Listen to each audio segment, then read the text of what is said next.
One of his most candid interviews ever, Britain's Prince William is talking about the impact of losing his mother. He's hoping to help others by sharing his very personal thoughts. Prince William has always guarded his private life closely, leaving the public to guess at his real thoughts and emotions.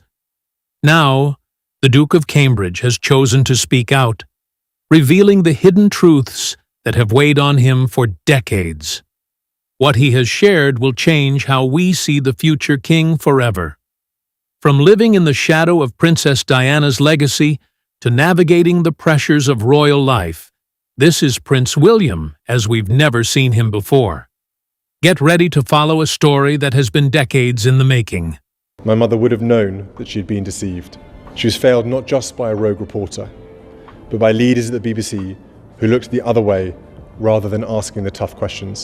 I don't always read that. I'm people very willing to tell me that. But I don't think I am. I'm a perfectionist with myself, but not necessarily with everybody else. In one of his most open interviews, Britain's Prince William has shared the lasting impact of losing his mother. He hopes that by speaking honestly about his experience, he can help others. My mother would have known she had been misled. She wasn't just failed by a rogue reporter. Leaders at the BBC looked the other way instead of asking the hard questions, he said. For years, William had kept his feelings about Diana's death private, reflecting on how it affected him and his younger brother, Harry, who was just 12 at the time. Her 20th anniversary feels like the right moment to remember all the good things about her, he added. He also opened up about how he coped with the loss at such a young age and the toll it took on Harry and the royal family as a whole. And actually, going through what you and the rest of the family have gone through. I think when you are bereaved at a very young age, anytime really, but particularly at a young age, I can resonate closely to that. You feel pain like no other pain, and you know that in your life it's going to be very difficult to. What details did William reveal about the painful loss of Diana? What qualities impressed him most about her? I think just the qualities that are essential for anyone in a leadership role, he explained. Here, we explore one of the most devastating losses in the British royal family, William's journey through grief. He was a teenager when Diana died in 1997, and the shocking circumstances of her death continue to be examined, including sensational claims that her death might have involved the British government. William has shared the deep pain and frustration he felt over the situation, and he has drawn comparisons between the media's relentless treatment of his mother and his own struggles with grief. Both he and Harry have described her loss and funeral as deeply traumatic, leaving them emotionally detached and forced to maintain a composed public image. William's reflections give a rare glimpse into the profound impact grief can have on someone so young, especially in the glare of public attention. While many theories exist about Diana's death, William believes the paparazzi played a central role. At the time he was 15 and Harry was 12. During the 20th year memorial of their mother, Harry spoke about how he grieved intensely for the first 2 years after her passing, revealing the struggles he faced in processing the loss. William noted that family support was limited after Diana's death. The British royal family's tradition of emotional restraint made it harder for him to openly grieve. In that environment, he had to manage his feelings alone. Over time, avoiding his grief took a toll on his mental health, though he didn't realize it at the time. One of the most painful parts of William's grief was his regret over their final conversation. On the night Diana died, she had called to check on William and Harry, but the boys were eager to play and ended the call quickly.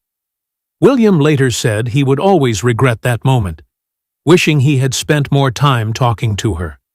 That "what if" weighed heavily on him for years. The public nature of Diana's death and the surrounding media attention made it even harder to cope. Harry admitted in another interview that he cried only once after Diana's passing, at her burial. William, on the other hand, was openly emotional. Harry acknowledged that shutting down his feelings at the time caused long-term emotional strain. He eventually sought therapy to confront the pain he had suppressed for years. Both William and Harry now speak openly about the benefits of therapy, encouraging others to seek help when dealing with grief. To understand why Diana's death affected her children so profoundly even 2 decades later, it helps to look back.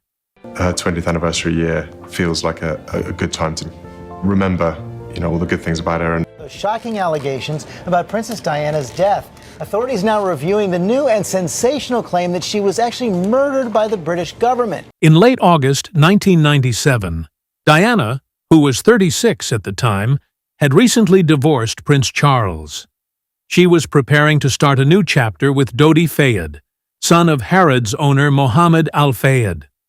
The couple had spent 10 days on Fayed's yacht, the Jonnacle, before flying from Sardinia to Paris on August 30th. While there, they visited Villa Windsor and the Ritz Paris Hotel, which belonged to the Fayed family. During their stay, Diana spoke to her sons by phone, and Dodi visited a jewelry shop. Neither anticipated the tragedy that lay ahead. That evening, to avoid the paparazzi waiting outside the hotel, they left through a rear exit.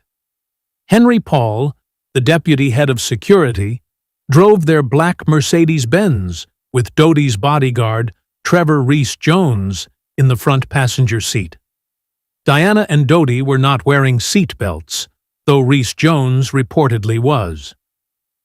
At 2:23 a.m. near Dodi's villa, Paul lost control of the car inside the Pont de l'Alma underpass. The vehicle collided with a Fiat, then hit a support pillar head-on.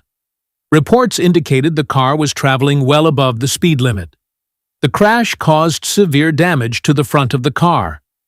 Eyewitnesses reported smoke and photographers on motorcycles near the scene. Tragically, Diana, Dodi Fayed, and Henry Paul died in the accident, while Rees-Jones was the only survivor. According to Dr. Frédéric Maillier, a French physician who was traveling along the route when the crash occurred, there were 4 victims in total. 2 appeared to be dead on impact, showing no signs of breathing or reaction, while the other 2, seated on the right side of the vehicle, were alive but in critical condition. Maillier added that the front passenger was conscious and breathing, so he could wait a few minutes for assistance. The female passenger, a young woman, was on her knees on the floor of the Mercedes, struggling to breathe and in urgent need of help. He ran to his car, called emergency services, and grabbed a respiratory bag to provide first aid. Firefighters arrived around 40 minutes later, but by that time, Dodi and Henry had already been pronounced dead at the scene.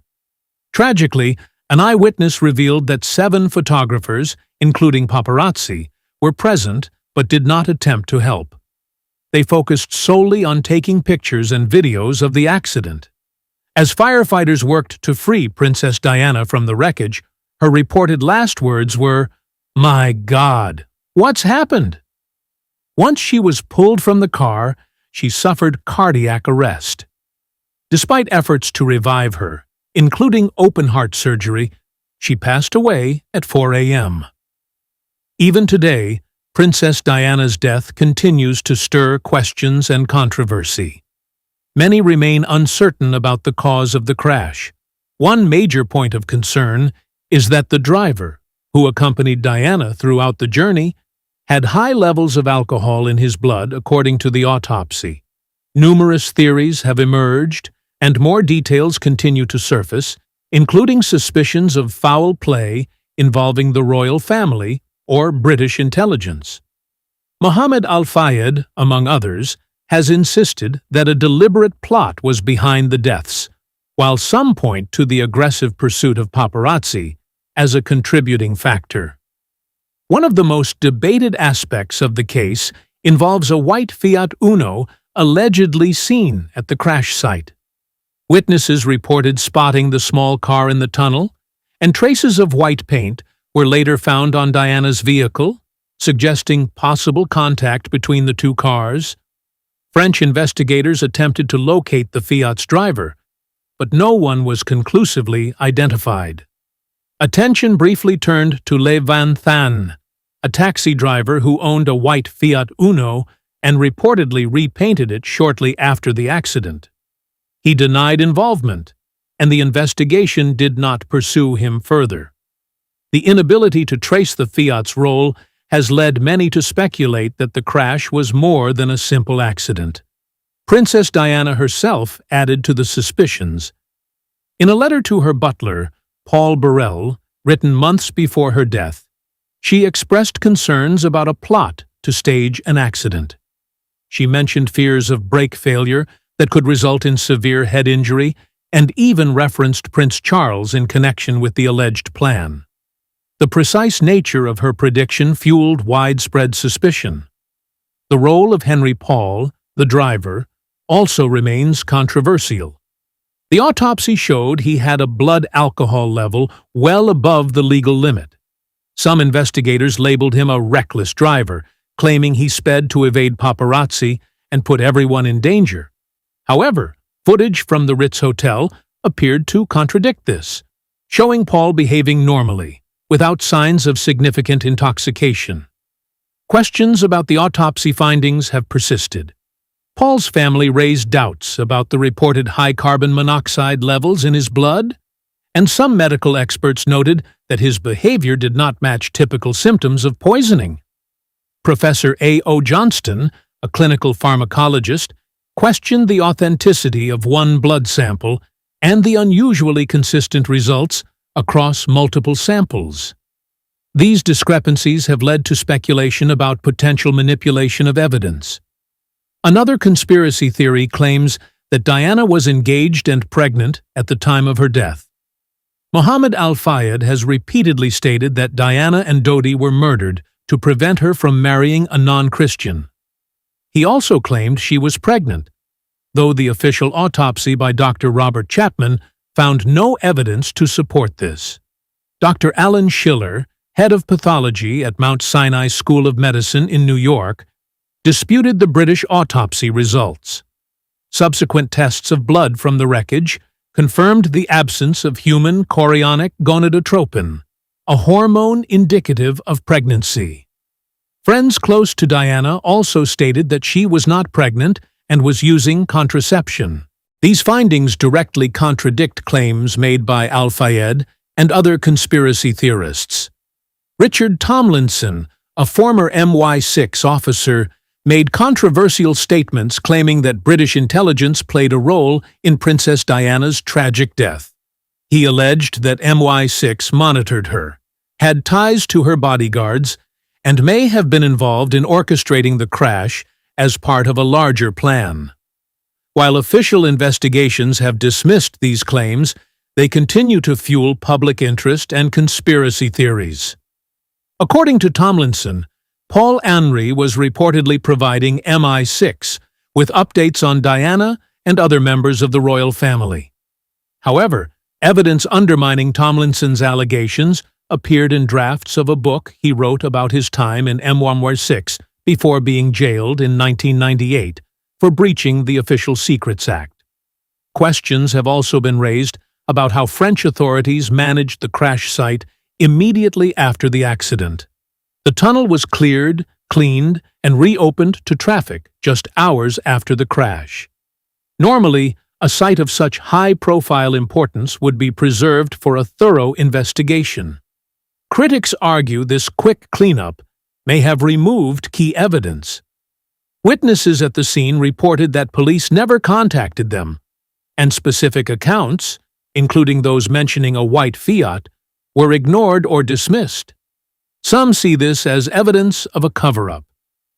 In 2004, growing public skepticism prompted the British investigation, Operation Paget, which aimed to address conspiracy claims and provide final answers. The report concluded that Diana's death was a tragic accident caused by reckless driving, found no evidence of MI6 involvement, discredited the letter Diana wrote to Paul Burrell, and cleared Prince Charles of wrongdoing.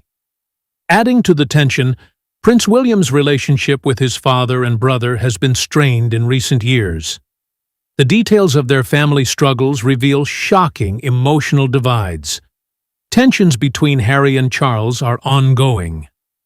Because he's been through something similar, he understands pain, one source said. My father and brother, they feel trapped. The dynamic between Prince William, Harry, and Prince Charles has been defined by unresolved emotional wounds.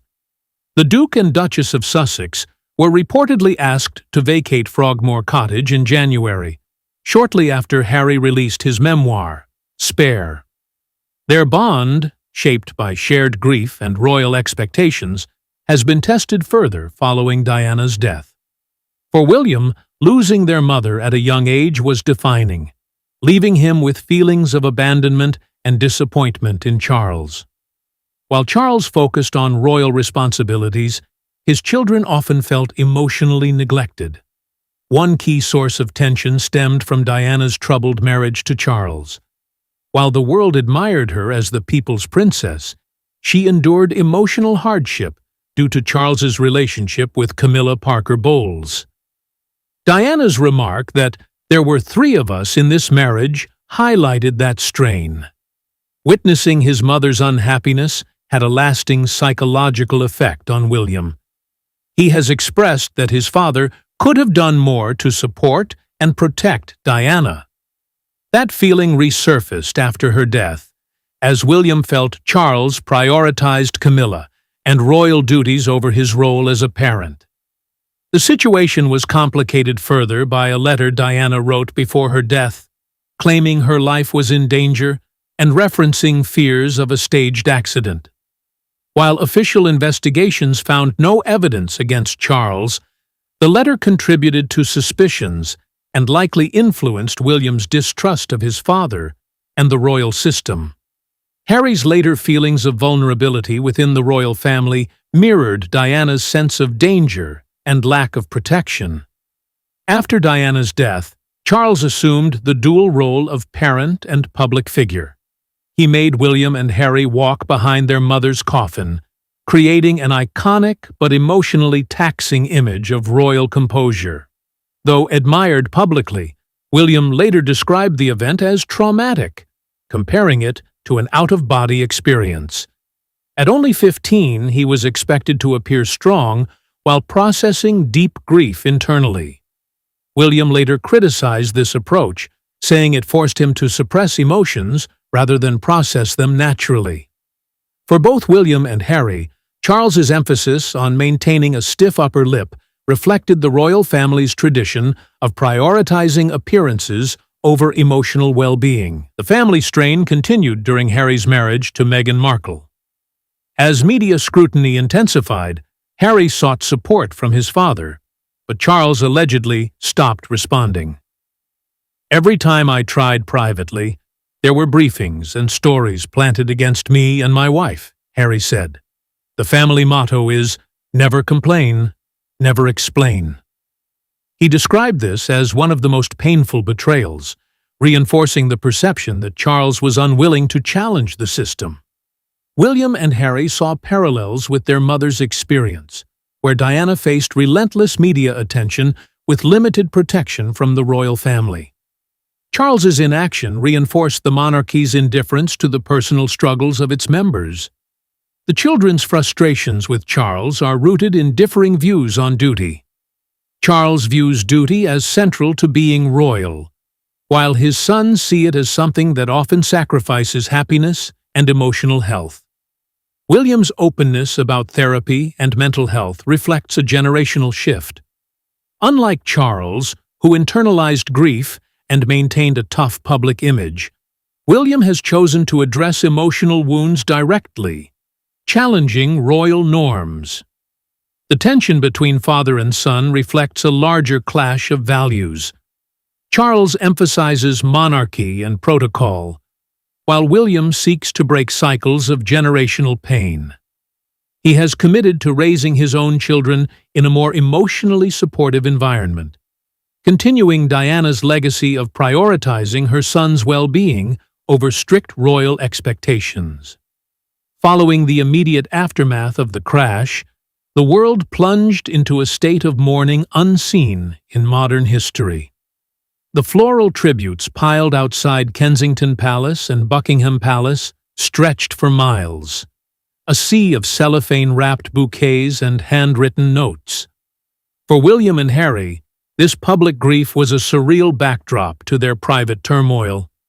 They were not just two boys who had lost their mother. They were symbols of a nation's collective sorrow, expected to embody both royal composure and relatable human vulnerability. This paradox would shape their identities for decades to come.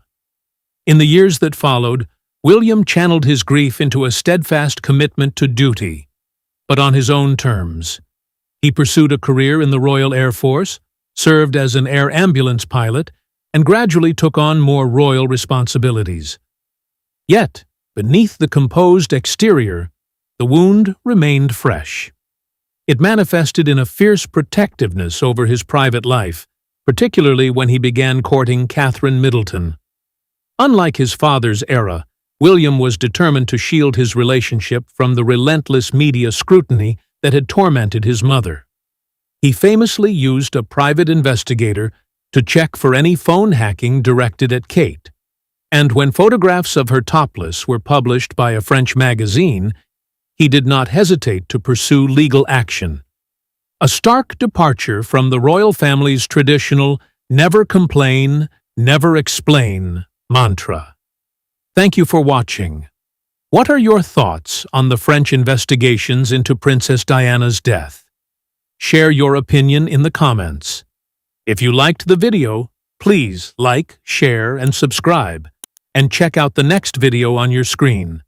You won't want to miss it.